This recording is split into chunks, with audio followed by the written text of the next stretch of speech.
Cédric Priva. Moi, c'est Cédric Priva. Le nom de plage, c'est Priva Côte d'Ivoire. Fondateur de Côte d'Ivoire Beach. Une plage de loisirs pour la jeunesse ivoirienne. Qu'est-ce que vous faites concrètement ici? Parce que là, je vois des bungalows, je ne sais pas trop. Qu'est-ce que vous faites réellement ici?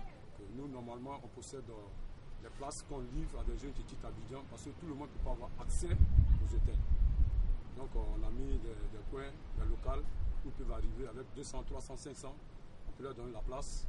Et en mesure de sécurité, on possède leur portable, leur argent, tout ce qu'ils ont comme bien, on détient ça. En mesure de plage, on a les maîtres nageurs qu'on possède. Donc 100%, on en face d'une grande sécurité. En cas de noyade, on assume toute la responsabilité. Pour bénéficier de vos services-là, il faut combien? Parce que vous dites, contrairement à l'Étoile du Sud qui est peut-être cher, vous faites du social. Donc il faut combien pour venir s'épanouir ici? Normalement, tu as 500 francs toute la journée, tu peux t'épanouir. Mais 500 francs y compris la sécurité, la place, tout ce que vous avez besoin. Qui sont vos clients? Quel est l'essentiel de votre clientèle?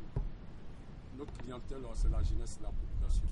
C'est toute la population ivoirienne. Parce que les gens qui de gauche à droite, à Bobo, à Beauville, à Bergerville, tout partout, ils ont accès à la plage. Mais récemment, l'actualité est marquée par la montée de la mer à Bassam. Qu'est-ce que vous pouvez nous dire là-dessus? Il y a eu une forte marée sur la plage. Parce que depuis que la plage existe, il n'y a jamais eu ce dégât. Avant, ça venait, ça reculait, ça dégage un peu, ça recule. Mais cette fois-ci, c'est venu détruire totalement tout ce qui se trouve sur la plage. Que ce soit hôtel, restaurant, bungalow, les petits coins de loisirs, ça détruit totalement tout. On n'a plus rien à notre côté. Donc vraiment, tout ce qu'on peut demander, on a besoin de l'aide. Nous qui n'avons pas de terrain sur la plage, on se met toujours à gratter toujours dans la poubelle pour aménager et puis bon, pouvoir installer les jeunes sur la plage. C'est ça notre plaisir. Concrètement, quels sont les dégâts que la mer a causés dans votre bungalow? Qu'est-ce que ça a apporté? Qu'est-ce que ça a cassé? Qu'est-ce que ça a détruit?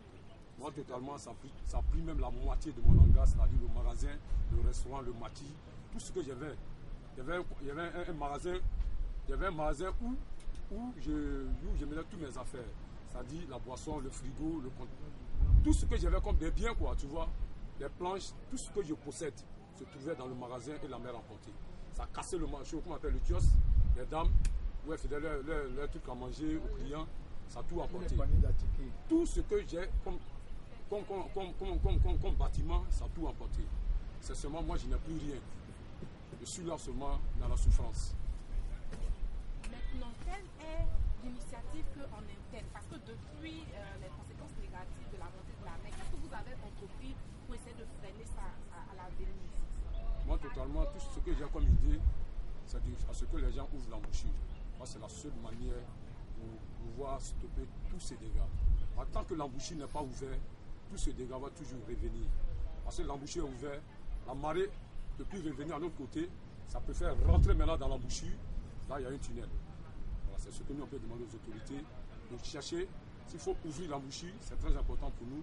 Pour pouvoir maintenir aussi l'embouchure, faire un petit port de pêche, parce qu'à Bassam, il n'y a pas d'activité. Nous autres, on n'a pas d'activité. Voilà pourquoi on vit sur la plage.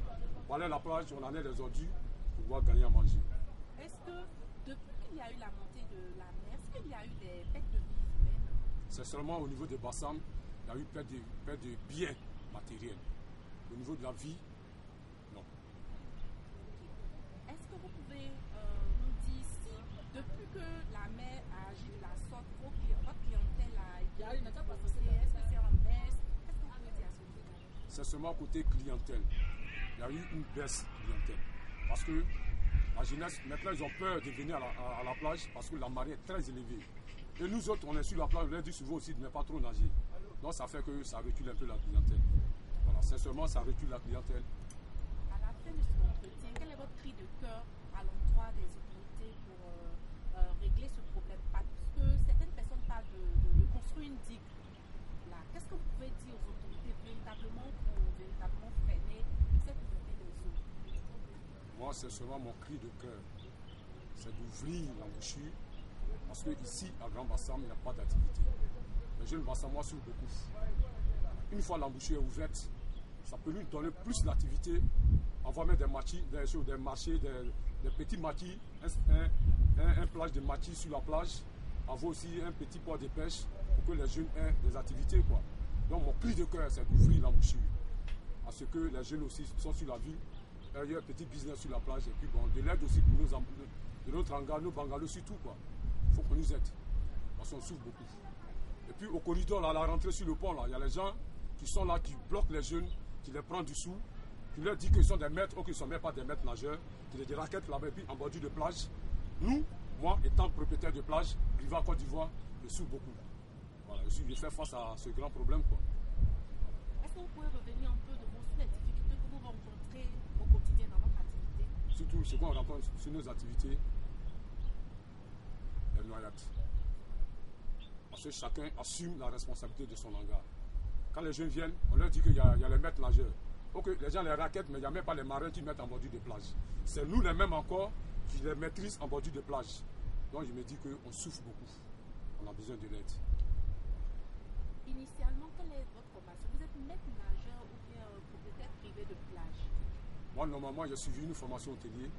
Avant, j'ai bossé à l'hôtel Vatou, en Suède, c'est un club italien. J'ai bossé au Club Met, c'est un club français. J'ai bossé en baie de Sirène, c'est à Grande Bérébi, c'est un club belge. J'ai bossé à l'Étoile du Sud, c'est un club français de Nouvelle Frontière. J'ai bossé à Terezo, c'est un club français aussi de Nouvelle Frontière. Donc moi, c'est seulement, je suis un formateur de plage. Maître de plage, formateur, un hôtelier, en toutes sortes. Lorsqu'on vous regarde, quand on regarde votre torse, on voit plusieurs tatouages.